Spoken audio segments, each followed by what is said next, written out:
बात करते हैं जहां पे अमरवाड़ा उपचुनाव के लिए नामांकन जारी और अमरवाड़ा में कांग्रेस का शक्ति प्रदर्शन आज होने जा रहा है और कांग्रेस प्रत्याशी धीरेन्द्र शाह अपना नॉमिनेशन फाइल करेंगे। दोपहर 12 बजे नामांकन दाखिल करेंगे धीरेन्द्र शाह। नामांकन के दौरान जीतू पटवारी, उमंग सिंघार मौजूद रहेंगे। बीजेपी ने कमलेश शाह को बनाया है उम्मीदवार। जब कमलेश शाह का नॉमिनेशन फाइल हुआ तो उस वक्त सूबे के मुखिया प्रदेश अध्यक्ष पहुंचे थे और यहाँ पर देखिए आज जब कांग्रेस अपने प्रत्याशी का नामांकन दाखिल कर रही है धीरेन्द्र शाह का, तो उस वक्त भी जीतू पटवारी के साथ उमंग सिंघार मौजूद रहेंगे।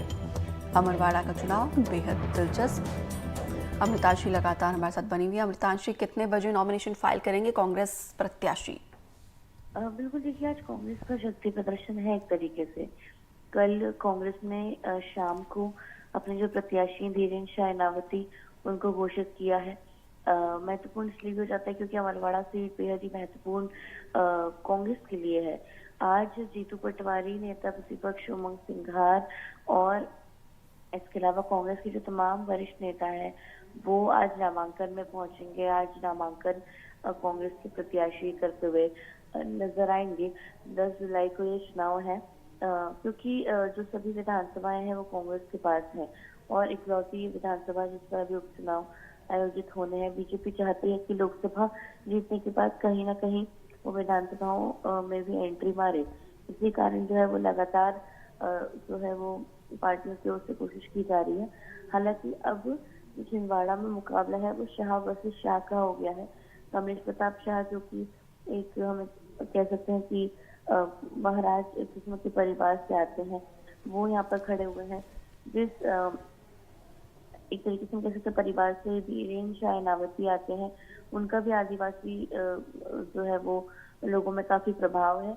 कहीं ना कहीं आदिवासियों के बीच में मुझे मुख्य मुकाबला है और आदिवासी क्षेत्र है तो पूरी तरह से राजनीतिक दल चाहते हैं कि किसी भी तरह से ये सीट उनके हाथ में आए। जी अमृतांशी, कैसे आप देख रही हैं दोनों का मुकाबला और किसका पलड़ा फिलहाल भारी नजर आ रहा है? देखिए, जो कमलेश प्रताप शाह है वो करीबन 2 से 3 बार विधायक कांग्रेस की ओर से रह चुके हैं। जब कमलेश प्रताप शाह बीजेपी में शामिल हुए तो बीजेपी को उस जगह से लोकसभा चुनावों के दौरान लीड मिली। पिछली बार के लोकसभा चुनावों की बात करें तो 35,000 की लीड से करीबन नकुलनाथ जीते थे। वो जो 35,000 की लीड थी वो अमरवाड़ा विधानसभा से ही मिली थी।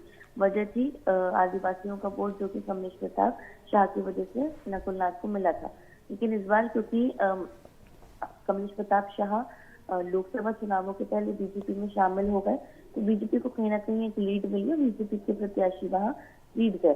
अब यहाँ पर कांग्रेस के सामने कई चुनौतियां जरूर इस सीट को लेकर हैं क्योंकि धीरेन्द्र शाह नावती अभी जो है क्योंकि इन चुनावों में देखिए प्रचार के लिए ज्यादा समय नहीं मिलने वाला है। 10 जुलाई को चुनाव है, अभी नामांकन जो है वो प्रक्रिया पूरी होगी, उसके बाद स्क्रूटनी होगी, समीक्षा की जाएगी। तो कहीं ना कहीं समय बहुत ज्यादा नहीं है। कमलेश प्रताप शाह का पहले से एक जो है आधार इस जगह पर जरूर है। हालांकि क्या कुछ अभी स्थिति होगी ये तो वक्त ही बताएगा, लेकिन बीजेपी और कांग्रेस दोनों ही पार्टियां दमखम के साथ चुनाव में उतरने के लिए तैयार हैं। जी ठीक है अमृतांशी, आप बने रहिए हमारे साथ। तो देखना होगा कि यहाँ पे जनता किसे अपना प्रतिनिधि चुनती है। बेहद रोचक ये चुनाव।